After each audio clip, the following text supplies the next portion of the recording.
let's start and see how bad they are, right? Okay, so first of all, you see our first slide where I'm kind of introducing the New World Order's logo. And so what we see here is we see a combination of things. We see the Pope's new insignia, which is really the eye of the serpent. And here we have the eye of the serpent, which is a cross in the circle of in the sickle moon of Islam, right? Now, it's very interesting that this sickle moon the opening is at the top of the sickle moon, right? The opening is at the top of the sickle moon. That represents a cup, if you will, like a cup full of wine. With it being tipped up like that, because in Islam it's usually to the side. But here we see this sickle moon being tipped up, and then we see the crucifix being inserted into this cup of wine. That has something to do with what's called the Great Rite, which was a quasi-sexual ritual between the fertility goddess and the sun god. And that's basically what's being proclaimed here too, is the idea of Nimrod or Mithras being represented by the cross, and Islam representing Ishtar or Isis or Al-Utsa or whatever name you want to use for her. And so you see the combination, and between the two of those, this showing the great rite, the great ritual sacrifice, which would later become sacrificing the seed to Molech, sacrificing the children to Molech. But in here we see this idea of the cross being penetrating this sickle moon. Now, like the dagger being thrust into the cup of wine, which the ceremonial great rite was. Now, also when you look at this cross that the Pope has given us, you see that it's curved. And so it signifies, if you will, this roundness of the eye. It signifies a sphere. Why does it do that? Because orbis unum religio, one world religion. Now people say, oh, well, that was just an agreement between the Catholic Church and Islam, which it was, took place in Abu Dhabi just recently to celebrate one world religion. However, 2 years ago, they had this Mecca Dishkat, or whatever, Mecca Dishkat, I think is what they call it in Israel, which was a marriage between Zionism and Catholicism, a marriage between Zionism and Catholicism. And so the Chabad Lubavitch sits at the table with the Vatican. They have a place at the table in the Vatican, okay? So this is why the Star of David, minus the Vav, there's no Vav in the Star of David, is celebrated in Israel, because there's no Mashiach. You have the two Dalits of the name of David, but there is no Vav in the middle to celebrate Mashiach, the Mashiach who sits on the throne of David, the Messiah who sits on the throne of David. Okay, but this eye here, this Vatican eye that sits in the middle of the logo there, sits in the eye of Horus. Why does it sit in the eye of Horus? Because the Vatican is built upon Egyptian religion. It's built upon the Egyptian religion. And we know this because they have incorporated Mithras. They have incorporated Osiris and Iris and Horus.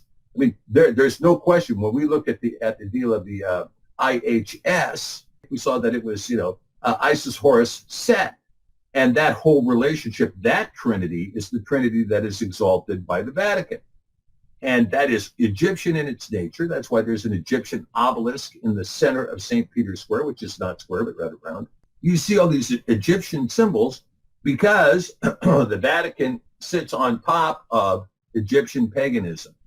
And this is why this serpent eye, that is this new logo of the Pope, which represents the great rite of sacrifice, of plunging the dagger into the cup of wine, the sacrifice and the rite and the ritual between Ishtar and Nimrod. And it's in the eye of Horus, sitting on top of the Egyptian status, and is backed by the Star of David minus the Vav, okay? Because it represents a combination of Islam, Judaism, and Catholicism. Catholicism is, and most particularly now, is self-asserted as the head of the serpent. And this is the eye of the serpent represented there. And so what we see is we see two statements: Orbis unum religio, one world religion, and Novus Ordo Seclorum, new world order. Part of the way I wanted to label this particular report had to do with the idea that this is just part one of one world government, okay? This particular part of the one world government is the part that believers need to be concerned with, because we need to know what the Noahide Laws are and what their basis is and whether or not they have any relevance in our life. But this is what is taking place here as part of the one world government is the establishment of the judicial branch of the one world government. Now, the push that is on right now, and it's a push that is becoming wildly successful, is to make the nascent Sanhedrin, a group of 70 elders in Judaism, together with their 24 acolytes, the judiciary, the worldwide judiciary, to replace the UN Council, or the UN, the UN judiciary is essentially a facade anyway. It doesn't function at all, or very little. It has no teeth, and it rarely has sets any precedent. So the nascent Sanhedrin have said, we will be the worldwide judiciary.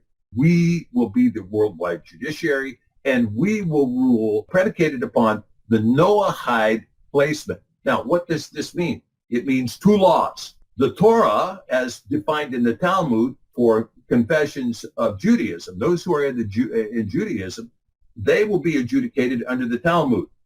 The rest of the dogs out there, the second-class citizens, the lumpen proletariat, me and you, we will be adjudicated under the Noahide Laws according to the nascent Sanhedrin. And they claim that this is moral. They claim that they are the moral authority and that the Noahide Laws are moral. Okay, so what are the Noahide Laws? The Noahide Laws, the so-called 7 laws of Noah, are Jewish supremacist laws from the Babylonian Talmud and command non-Jews to set up courts which are at least theoretically supposed to execute non-Jews who do not follow Jewish stricture. Radical Jewish organizations declare that the Noahide Laws are laws which all people of the world are obliged to follow. Said who? Some rabbi out of the 14th century? Said who? Who elected it? These organizations declare that the Noahide Laws are mandatory for all nations and that we must all submit to the one true God of the Jewish Talmud and no other. Yeah, you see, it's not the one true God. It's one true God as we declare to be.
Public Law 102-14 of the 102nd United States Congress, first session. I'm going to read all of this law so that everybody knows what's going on here. Whereas Congress recognizes the historical tradition of ethical values and principles which are the basis of civilized society and upon which our great nation was founded.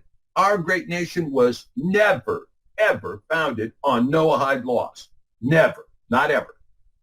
Whereas these ethical values and principles have been the bedrock of society from the dawn of civilization. That's a bald-faced lie. The Noahide laws didn't exist at least until the 1st century BC, and I doubt they were there present even then. And when they were known as the 7 Noahide laws. Okay, this is just categorically false. It's a bald-faced lie. It's a bald-faced lie. You go to the Dead Sea Scrolls and pull me up a copy of the Noahide laws. Go anywhere in the Tanakh and pull me up a copy of the Noahide laws. You're not going to find it. They don't exist in the Tanakh. They don't exist in the Torah.